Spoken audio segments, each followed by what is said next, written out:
The wind, a sighing mourner, carried grit against the weathered planks of Alara's small house.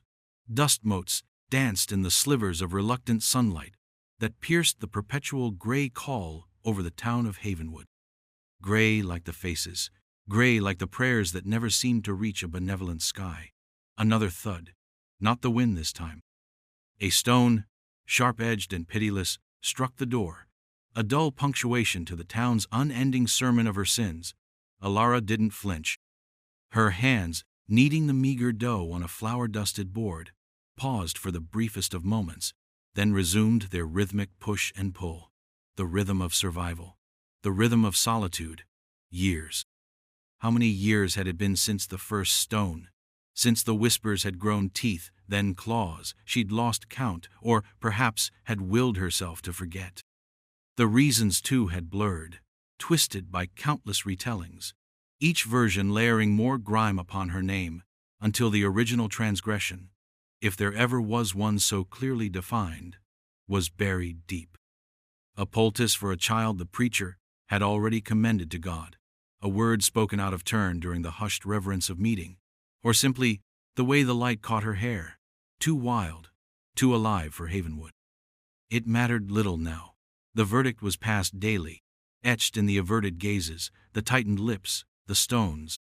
Her fence, once a sturdy declaration of modest belonging, sagged in places, its pickets broken like old teeth, a mirror to her own standing. They threw stones at her door, and sometimes at the fence itself, as if to hasten its collapse, and by extension, hers. She baked her bread. She tended the stubborn herbs in her shadowed patch of earth. She breathed, each breath a small, silent defiance. The air grew colder. The light outside, already stingy, began to withdraw, pulling its pale fingers from her window. Another thud, softer this time, followed by a scraping sound. Not a stone. She froze, her heart a startled bird against her ribs. Silence. Then a weak cough. Her small window, grimy with the judgment of seasons, offered little view. Slowly, wiping flour from her hands onto her coarse apron, she moved towards the door. The latch was simple, iron. Her fingers hesitated. Who would come to this door, except to cast judgment? The wind moaned again, a keening sound that seemed to seep into her bones. She drew a shallow breath, the scent of baking bread, her only comfort, filling her lungs. Then, she pulled the latch. He was a shadow against the dying light, slumped against the doorframe, thin as a winter-stripped branch. His clothes were rags, his face obscured by matted hair and the grime of long travel. A tremor ran through his gaunt frame. Starvation. It had a look, a smell. She had seen it before, in the eyes of a stray dog, in the hollows of a child's face during the lean winter 3 years past. He did not speak, did not look up, only shivered. Alara stood, the scent of warm bread a sudden sharp contrast to the chill emanating from him. The town, she knew, would see. They always saw. To offer succor to this vagrant would be another mark against her, another sin for their ledger. Her gaze flickered to the road beyond her broken fence. Empty. But their eyes were always there, unseen, like the God they professed to serve, watchful and unforgiving. His head lolled. A soft groan escaped his lips. The stones, they would find new reason. Her small store of flour was dwindling. The winter promised to be hard. She looked at his hand, skeletal, curled on the rough wood of her door, dirt caked beneath broken nails. A hand that had known hardship. Perhaps, like her, it had known injustice. The bread in her oven was almost ready, its aroma a gentle insistence. She made a choice. Or perhaps the choice made her. She stepped back, leaving the door ajar, a silent invitation against the encroaching dusk. The man did not move immediately. Perhaps he thought it a trick, a prelude to a curse or a blow. Such was the currency of the desperate. Alara turned from the door, her movements deliberate, tending to the small round loaf now browning to perfection in the clay oven built into her hearth. The warmth of the fire kissed her face, a fleeting gentle touch in a world of harsh edges. She could feel his presence, a faint disturbance in the still air of her small besieged world, a weight. When she drew the bread out, its crust a deep, burnished gold, its scent an earthy perfume, she heard a faint rustle. He had moved, stumbled perhaps, just inside the threshold. She broke off a generous heel from the loaf, the steam rising in a soft plume, carrying the essence of sustenance, of life. She did not look at him, not directly. Instead, she placed the bread on the small scarred table near the door, alongside a chipped mug of water she'd drawn fresh from the well that morning. "Eat," she said. Her voice, raspy from disuse, sounded strange in her own ears. A single word, an offering. She retreated to the far side of the room, busying herself with tasks that needed no doing, her back to him. The silence stretched, taut and fragile. She could hear his ragged breathing. Then, the faint sound of the bread being torn, the gulp of water, the sounds of a life being pulled back from the brink, hesitant, almost unwilling. She remembered another hunger, a hunger of the soul, a yearning for a kind word, a gentle touch, a moment of belonging. The town had offered her stones instead. Her own transgression, they called it. She had spoken to the lightning once, during a fearsome storm, not in fear but in something akin to kinship, her words lost to the thunder but her silhouette stark against the window. A wild thing communing with wildness. Someone had seen, someone always saw, and what they saw, they twisted into sacrilege. A woman who consorted with storms was a woman who consorted with darkness. So the whispers began, so the stones followed. He ate slowly, methodically, as if each mouthful was a decision, a weighing of risks. When he was done, the silence returned, deeper now, underscored by the crackle of the fire. She finally turned. The bread was gone. The mug was empty. He stood, a little straighter now, though still deeply stooped. His eyes, visible now through the straggles of hair, were dark pools reflecting an unknown sorrow. He looked at her, a long, searching gaze that held no judgment, only a profound weariness. He did not speak, no word of thanks, no promise of repayment. He simply inclined his head, a barely perceptible movement, then turned and slipped back out into the gloom. Ilara watched him go, a fleeting shadow swallowed by the night. She closed the door, the latch clicking softly into place. The scent of his desperate hunger lingered, mingling with the aroma of baked bread. She felt no triumph, no satisfaction, only a hollow ache. Tomorrow the town would know. The whispers would find fresh venom. The stones would fly with renewed righteousness. She had fed a stranger. In Havenwood, that was an act of rebellion. An act worthy of condemnation. She picked up the remaining loaf, its warmth searing into her cold hands. The wind howled, rattling the loose shutters. It sounded like voices, jeering, accusing. The night would be long. Days bled into one another, each dawn a reluctant smear of gray. The stranger did not return. Ilara had expected nothing else. Men like him, adrift on tides of misfortune, were like tumbleweeds, briefly present, then gone, leaving only the dust of their passing. The town, however, did not forget. Her act of charity, as they twisted it, became proof of her dalliance with the ungodly. Vagrants, they spat, were the devil's emissaries. Her door bore fresh scars, deeper gouges from larger, angrier stones. The fence groaned under a new assault. One of its remaining posts splintered, leaning precariously. Mercy had a high price in Havenwood. She found herself staring at that broken fence more often. It was more than wood and nails. It was the frayed boundary of her world, the visible manifestation of her isolation. Each broken picket, each sagging rail, a testament to their relentless siege. Sometimes, in the deep quiet of the night, when the wind died down, and the only sound was the frantic beating of her own heart, she considered leaving, walking away. But where would she go? The world beyond Havenwood was a terrifying unknown, and the tendrils of their judgment, she suspected, had long roots. Here, at least, the condemnation was familiar. She knew its shape, its weight. She was tending her small patch of winter-hardy herbs, her fingers numb with cold, when she saw him. He was walking up the rutted track towards her cottage, not with the furtive steps of a beggar, but with a slow, deliberate pace. He was not alone in his hand. He carried a small bundle, tools, she realized with a start. A hammer, a saw, a leather pouch that likely held nails. He stopped at the edge of her blighted yard, his gaze fixed not on her, but on the ruined fence. His face was cleaner now, the lines of hardship etched more clearly. His eyes, though still shadowed, held a steady light. He looked different, as if the single meal had kindled something more than just physical strength. Ilara straightened, wiping soil from her hands onto her apron.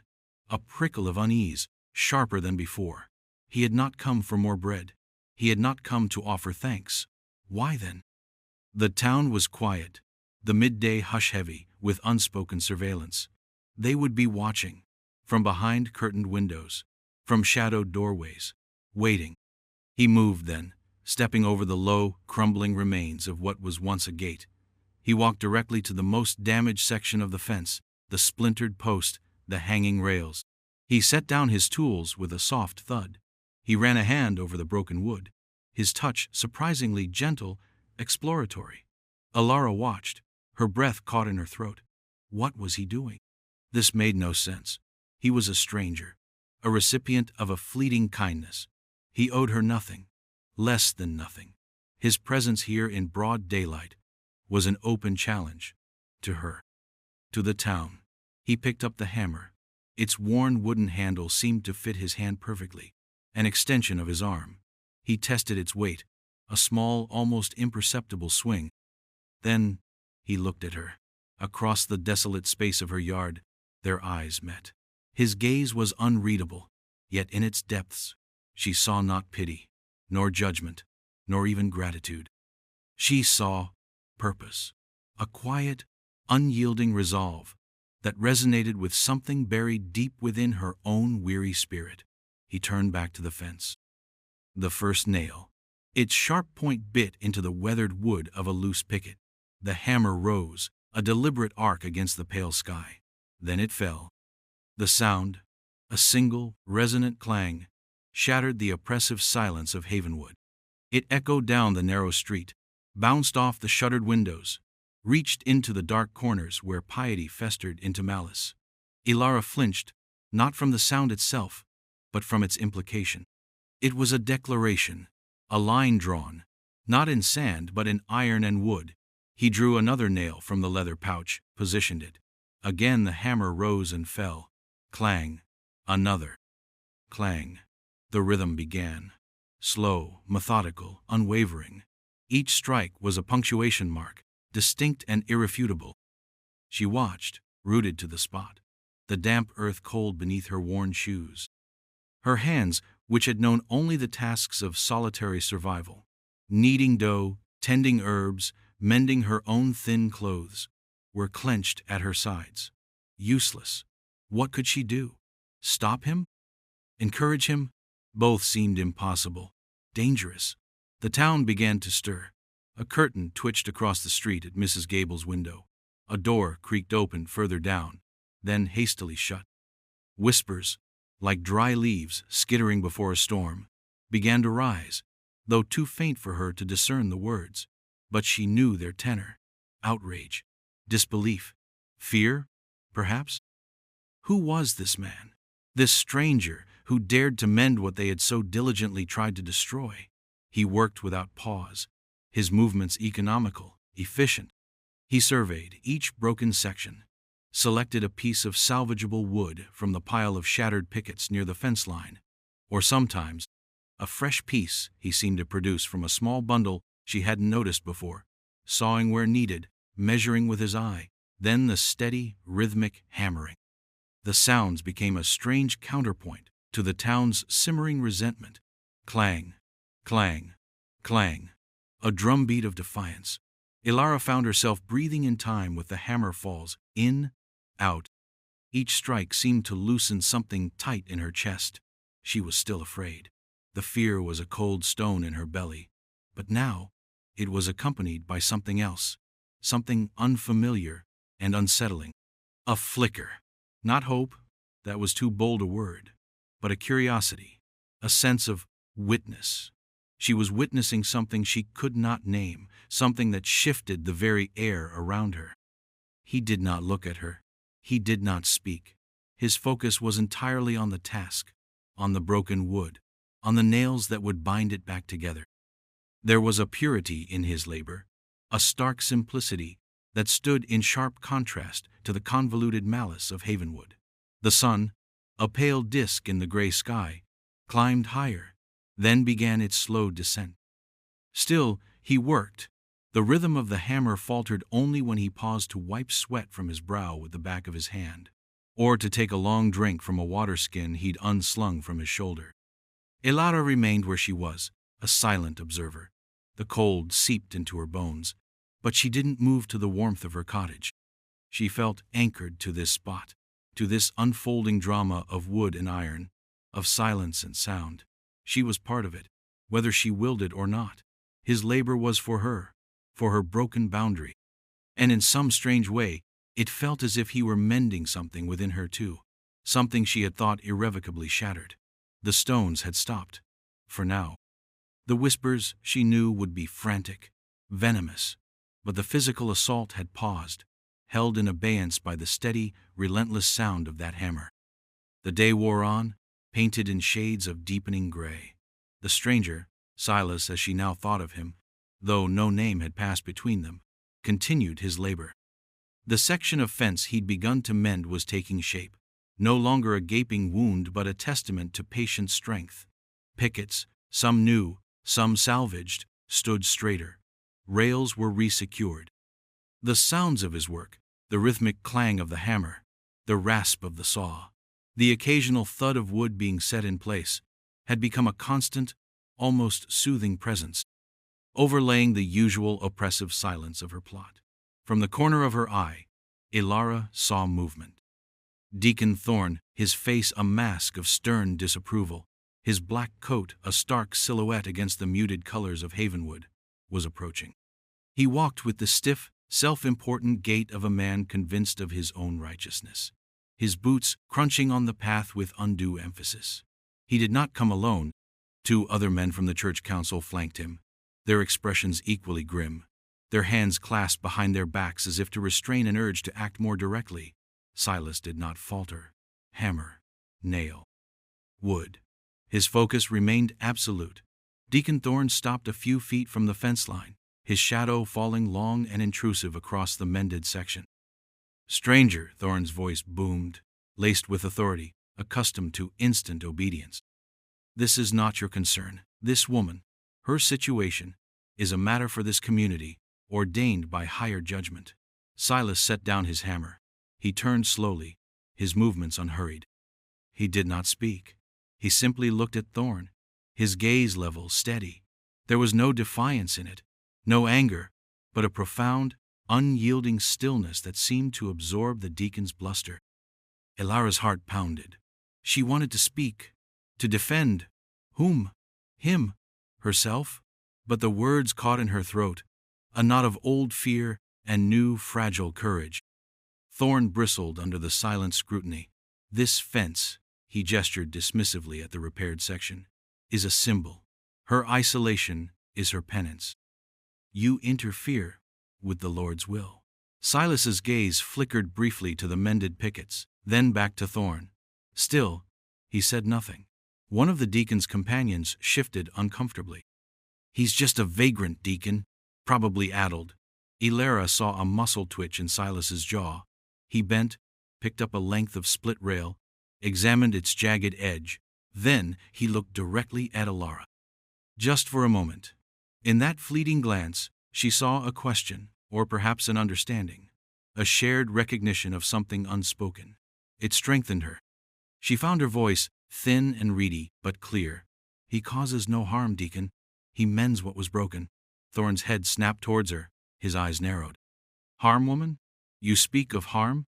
Your very presence here, your refusal to repent, that is the harm. This vagrant enables your defiance." He turned back to Silas, his voice rising. "Leave this place. Leave her to her rightful judgment. There is nothing for you here but trouble. Silas straightened. He held the broken rail in one hand, the hammer in the other. For a terrifying moment, Alara thought he might use them as weapons. The air crackled with tension, but he only looked at the wood, then at the fence. He then placed the broken rail gently on the ground. He picked up a nail, positioned it. The hammer rose. Clang. The sound was louder this time, more emphatic. Deacon Thorne sputtered, his face flushing a dull red. "This is an affront, an outrage." Clang. Silas continued his work as if Thorne and his companions were nothing more than inconvenient shadows. Clang. The deacon seemed to deflate, his righteous anger foundering against the wall of the stranger's quiet industry. He looked at his companions, expecting support, but they seemed hesitant, their certainty wavering in the face of such implacable, non-violent resistance. What could they do? Strike him? He offered no provocation beyond his labor. Arrest him? For what crime? Mending a fence? Thorne opened his mouth, then closed it again. He spun on his heel, his black coat swirling. "You will regret this, stranger. And you, woman, your day of reckoning will come." He stalked away, his companions trailing uncertainly behind him, their retreat lacking the conviction of their arrival. Alara let out a breath she hadn't realized she was holding. The tension slowly eased from her shoulders. Silas did not pause. Hammer, nail, wood. The rhythm resumed, a steady heartbeat in the sudden quiet. She walked towards him then, slowly, her legs unsure. She carried the small jug of water she always kept cool in the shade of the cottage. She stopped beside him, offering it. He paused, looked at the jug, then at her. His eyes, dark and deep, held a flicker of something she couldn't quite decipher. Gratitude? Perhaps. He took the jug, his calloused fingers brushing hers for the briefest of moments. A spark, like flint on steel, seemed to pass between them. He drank deeply, the water tracing a path down his dusty throat. He handed the jug back. "Thank you," he said. His voice was low, rough, like stones rubbing together, but it was the first full sentence he had spoken to her since his arrival. 2 simple words, yet they resonated in the still air, a small bridge across the chasm of their separate solitudes. He turned back to the fence. Clang. The work continued. And as the afternoon light began to fade, Alara found herself not retreating to her cottage, but gathering the scattered, broken pieces of wood, remnants of the town's hatred, and placing them in a neat pile for him. A small, unspoken partnership. The days that followed settled into a new rhythm, dictated by the metronome of Silas's hammer. Each morning, as the weak sun struggled to assert itself over Havenwood, he would arrive, his tools in hand, and resume his task. Each evening, as dusk painted the sky in bruised purples and grays, he would gather his things and depart, melting back into the anonymity from which he'd emerged. He never asked for food, yet Alara found herself leaving a portion of her simple meals, a thick slice of bread, a bowl of herb stew, a baked root vegetable, near where he worked. He would eat it slowly, deliberately, during a brief midday pause, his back to her, facing the silent, watchful town. No words were exchanged about this offering, this acceptance. It became a silent ritual, a thread of connection woven into the fabric of their strange alliance. The fence grew stronger, straighter. Section by section, the gaps were filled, the brokenness mended. It was not a grand barricade, not a fortress. It was a simple fence, honestly made, but its transformation was profound. It was no longer a symbol of her vulnerability, but of resilience. His resilience, and perhaps hers too. The town watched. The initial outrage had simmered down, replaced by a grudging, uneasy silence. Deacon Thorne and his council made no further direct approaches, though their disapproving glares were a constant presence from afar. The stones had stopped entirely. Not a single pebble had struck her door or her yard since Silas began his work. The children, however, were different. At first, they'd mimicked their parents' fear and scorn, shouting taunts from a safe distance. But children are drawn to novelty, to action. Soon, a few of the bolder ones would creep closer. their eyes wide with a curiosity that outweighed their ingrained prejudice. They'd watch Silas work, fascinated by the sureness of his hands, the rhythmic efficiency of his movements. One small girl, with hair the color of straw and eyes like forget-me-nots, dared to leave a cluster of wildflowers at the base of a newly mended post. Silas, when he found them, paused in his work. He picked up the small, bright bouquet, looked at it for a long moment, then gently tucked it into a V between two pickets. He did not look towards the children, huddled a distance away, but a small smile, barely perceptible, touched the corners of his lips. Elara, witnessing this from her window, felt a warmth spread through her chest, a sensation so unfamiliar it almost hurt. It was a glimpse of softness in a world that had shown her only hardness. Flashback. She remembered her own mother, a woman who saw beauty in the overlooked, who knew the names of all the wildflowers and the secrets of the healing herbs. She'd hummed old songs, her hands gentle as she tended a bruised knee or a fevered brow. The town had called her strange too, a woman who listened more to the wind than to the preacher. The legacy of suspicion was old, passed down like a cursed heirloom. Elara had inherited her mother's knowledge, her quiet ways, and with them, the town's distrust. The day she had tried to ease the passing of Martha Blackwood's stillborn child, using an old herbal draught her mother had taught her for calming pain, a draught the preacher had forbidden as unchristian interference. That was when the distrust had curdled into outright condemnation. The child had died anyway, as everyone knew it would. But Elara became the scapegoat, the witch who had dabbled in dark arts, who had defied God's will. The stones had started soon after.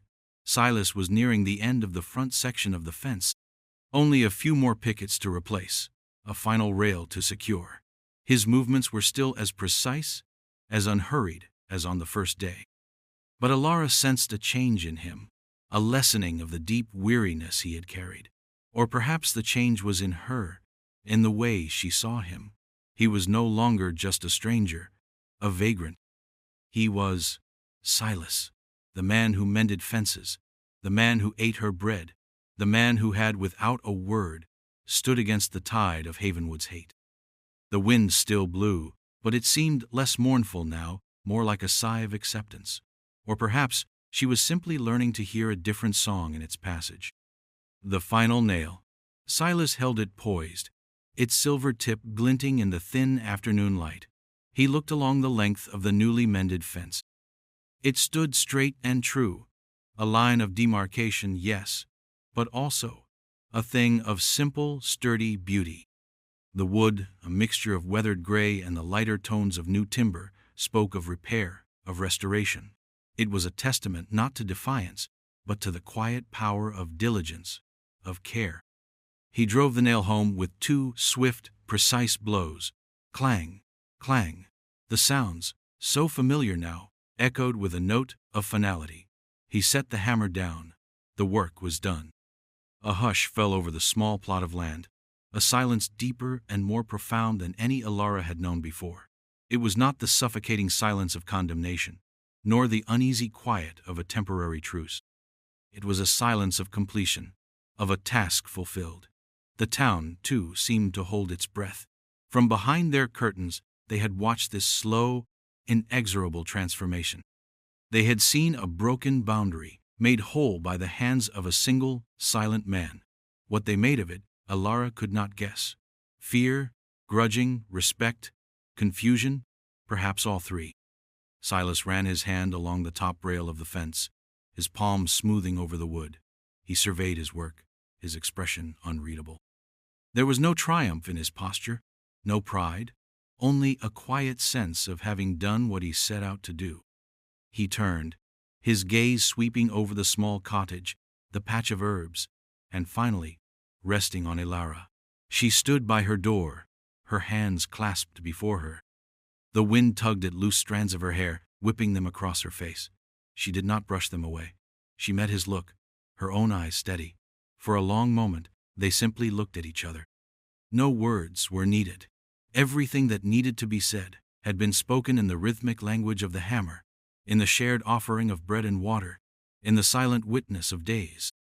He bent and began to gather his tools, stowing the hammer, the saw, the remaining nails back into their worn leather pouch and bundle.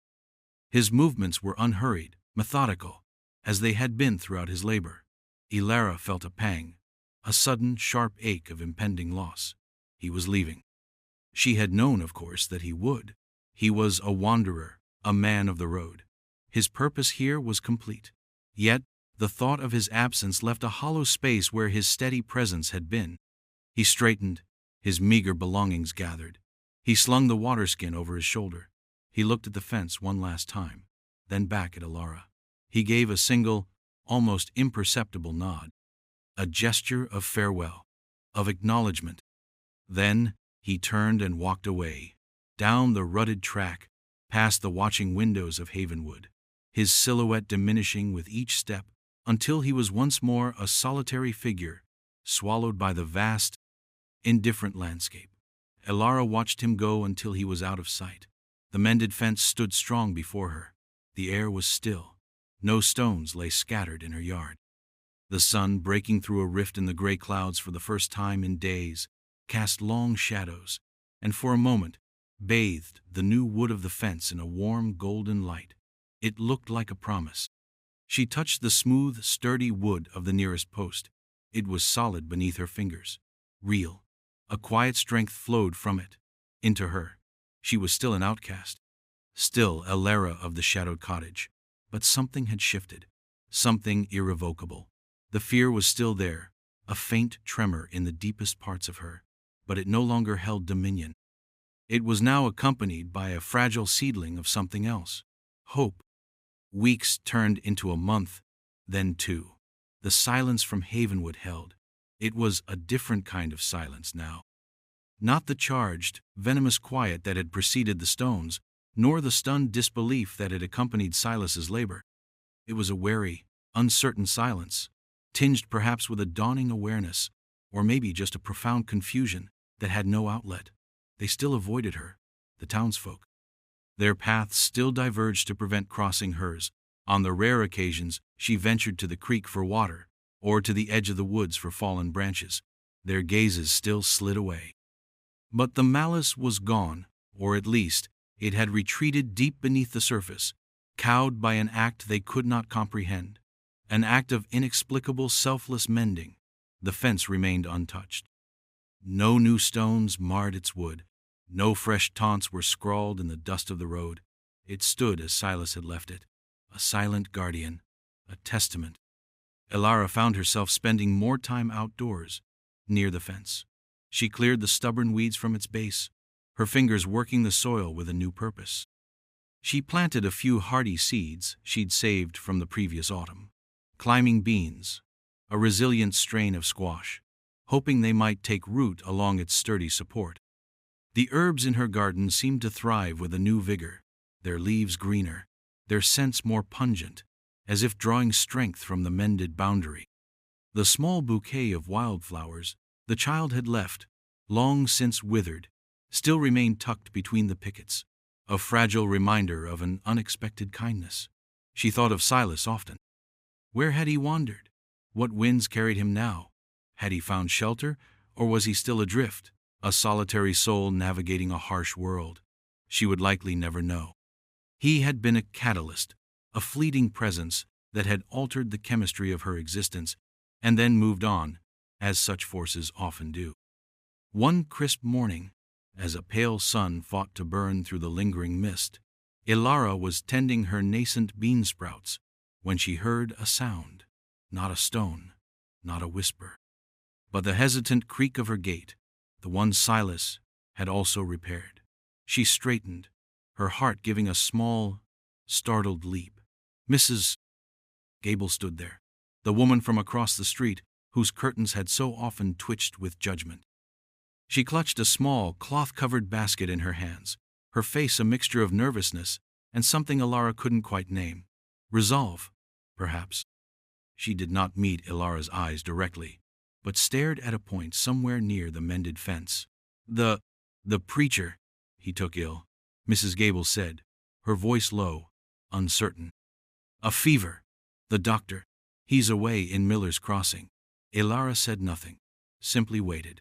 Mrs. Gable shifted her weight. My youngest, she remembers your mother. New herbs. For fevers.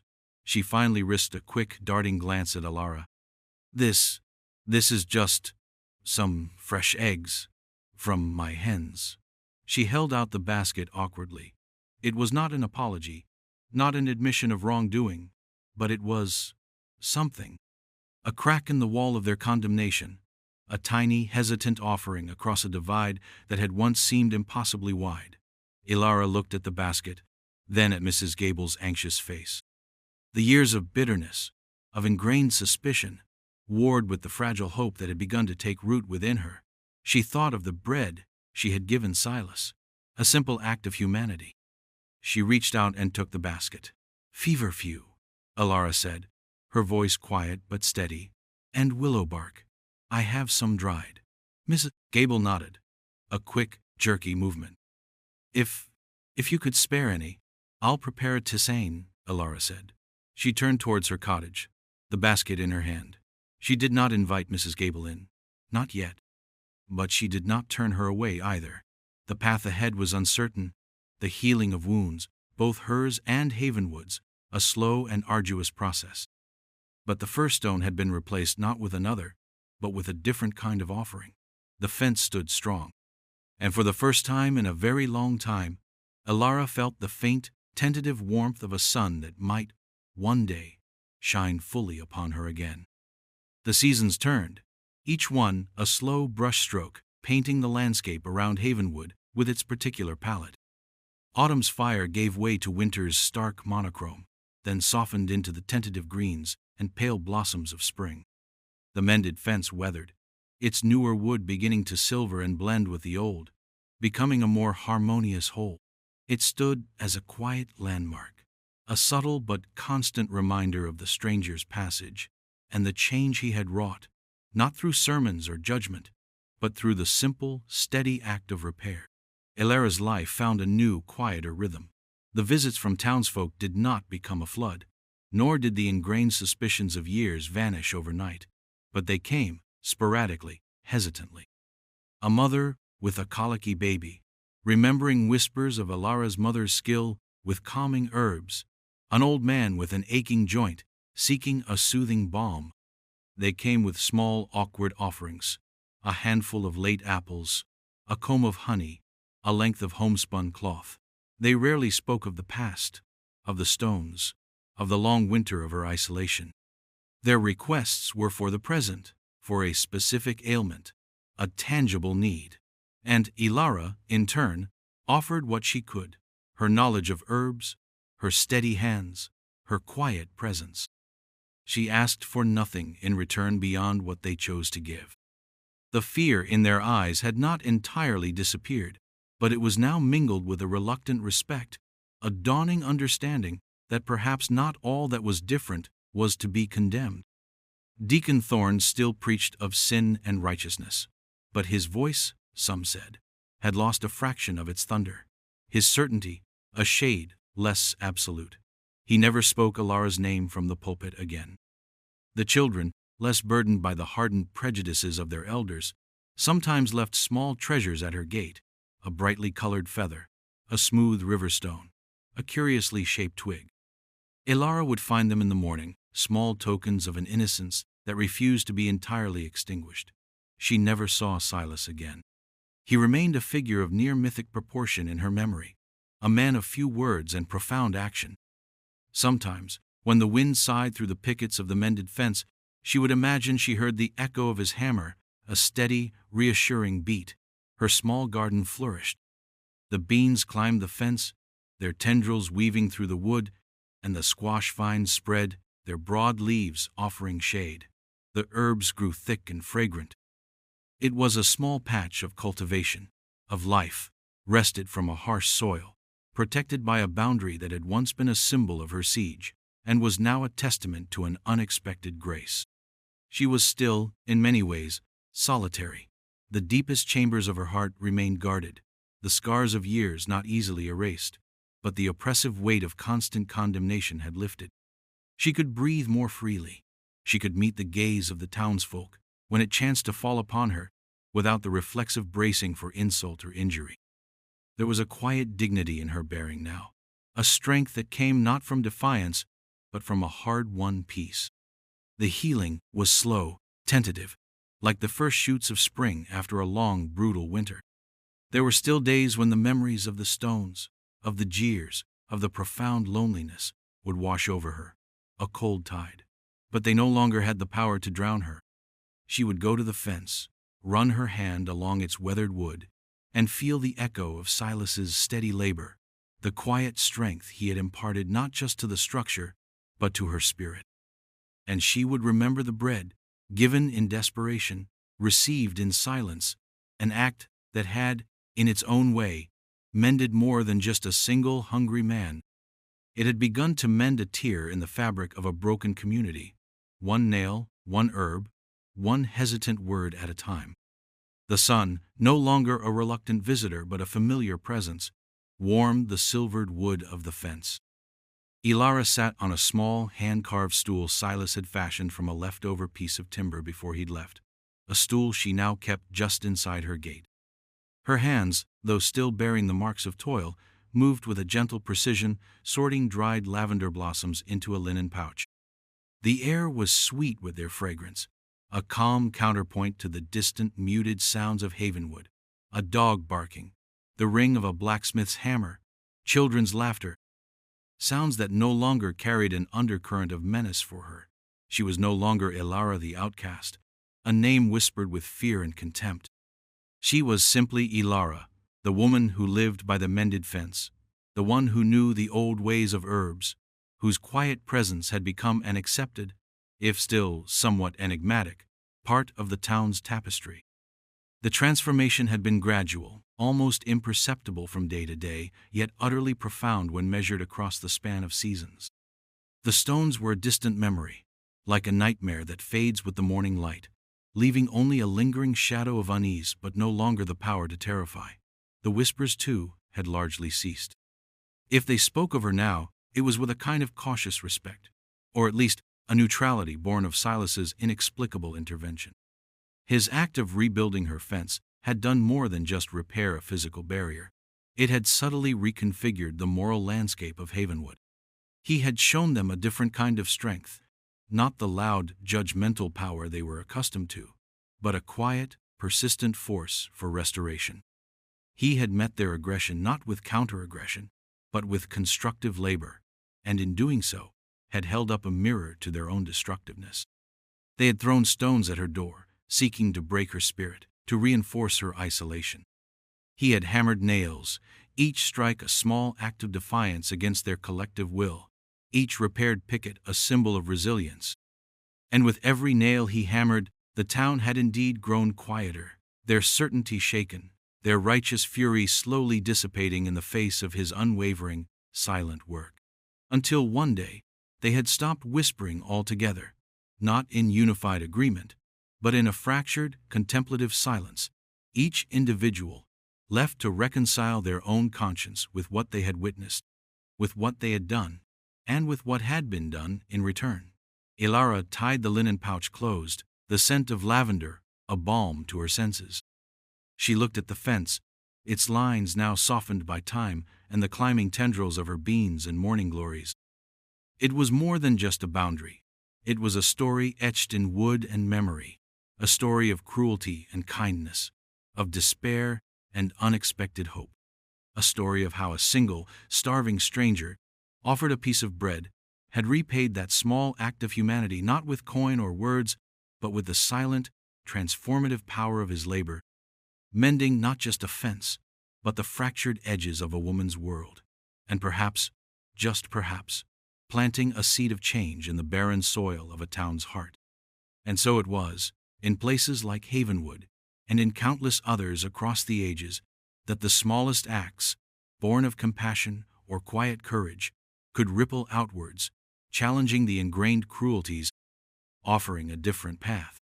For a heart that has known only stones may not recognize the gift of bread at first, nor understand the hand that mends without asking.